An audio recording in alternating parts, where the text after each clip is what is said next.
In order to understand how Microsoft intends LINQ to be used in a multi-layered architecture, we first need to take a look at partial classes, which have been around since .NET 2.0, and the new partial methods. In case you missed partial classes, let's review what the problem was. In ASP.NET 1.0 and 1.1, our class hierarchy for an ASPX page looked something like this. We had the Microsoft Page class. We had our code behind file. And our code behind file was a class that derived from the Microsoft Page class. And then we had the ASPX file.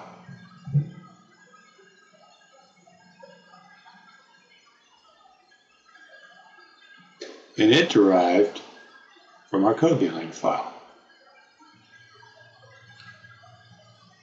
The problem with this was every time we added a control to our ASPX page, the designer went ahead and added a variable of that control type to our code behind page for any of the controls that we added that were run at server.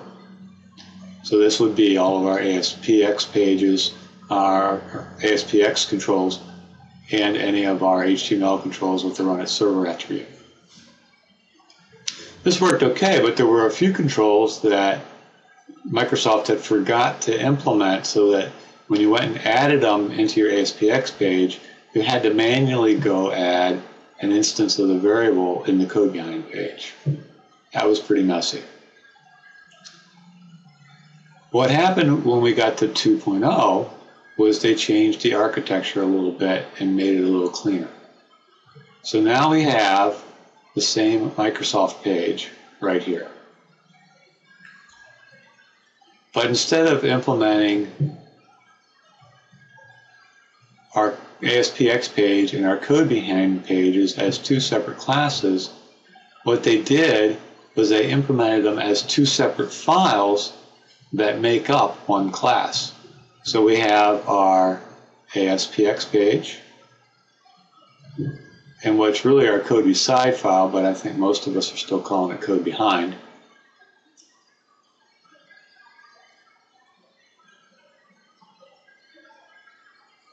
And we have them actually both deriving from the Microsoft page, and they are partial classes of each other.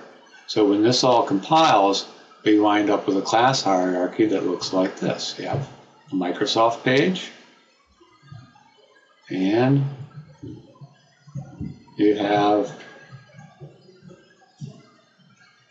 our page. We'll just mark it with an A right now for basically the ASPX page. Much simpler. Now the way that this got implemented, if you were actually going to look at an ASPX page, is you would see the partial keyword marked for our class. So that's how partial classes get implemented. What Microsoft has done now is they've made things a little bit different by adding this partial method. Now what we have here is you might still have multiple pages. So we have let's say we have a class here. And this class might have a method in it with some actual implementation that needs to call out to some function. We'll just call the function foo here.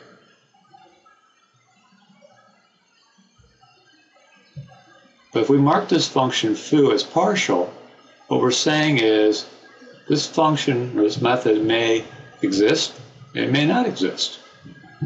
So when we get into this code and it's supposed to call foo, what will happen is if there's no implementation of foo, it'll just optimize at that statement. But we could come over here and create another file that's a partial class of this original class, and we can actually give foo an implementation. And when we call foo from our original main class, it will call out to this function. Pretty simple implementation, pretty nice implementation. Now, the only thing that you may recognize here is if you worked with abstract classes, what abstract classes do are essentially the same thing. The difference is with an abstract class, if I were to mark foo as an abstract method in my class, what that would say is I actually have to implement foo in my child class. What this is saying is I might or might not implement foo. It doesn't actually force the implementation. The implementation is optional. Of course, the other way of doing it would be create foo as a virtual function and make this a child class, and that would give us our optional ability, but it wouldn't allow this to get optimized out if there wasn't anything there. So that's what our partial method does. Now let's go take a look at some code. And to implement a partial class in .NET and use partial methods, what we need to do is mark the class as partial. We're going to use that keyword. And now to implement a partial method, what you do is partial void foo. We're just going to use the good old foo method there. And you can just do something like this. And this is saying, you know, I'm going to give you implementation of foo in another half of this class, another part of this class. So if we actually went ahead and compiled and run this, let's go ahead and do a build. And then go in here. And let's get our partial page up that we can run. And what I'm going to do is I'm going to show you with the debugger that we can step through. And because there's no implementation, it's just going to step right over everything. So there we are. Partial demo, demo equals new partial demo. Demo call foo, even though we don't have an implementation. We're going to step into that. And now I'm just going to step over, or step right over all this. And you'll see we jumped right over the foo method because there's no implementation. So it optimized that call right out. So let's go give it an implementation. And we're going to do that by actually creating another class in our system. So add new item. We're going to call this partial demo 2.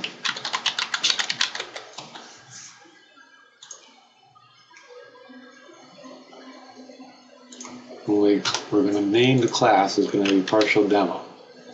Right, and we have to make it a partial class, or it's going to screen. Get rid of this constructor because it doesn't make any sense. And provide our implementation. For our implementation, we do partial void foo.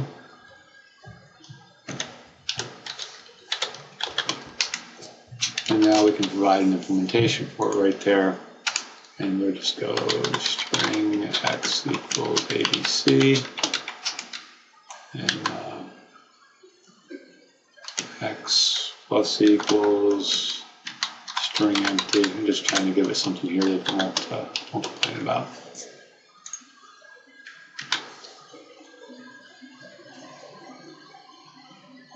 Now if we go on our partial page again,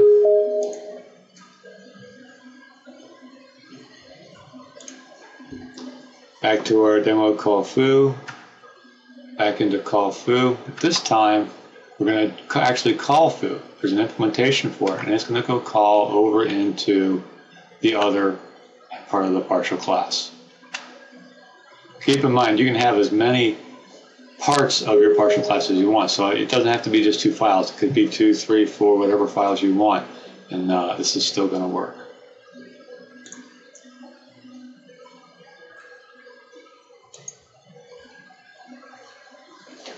So that's your implementation of partial classes and partial methods, and we'll go ahead and take a look at how those are implemented over in the LINQ system for multi-layer architecture next time.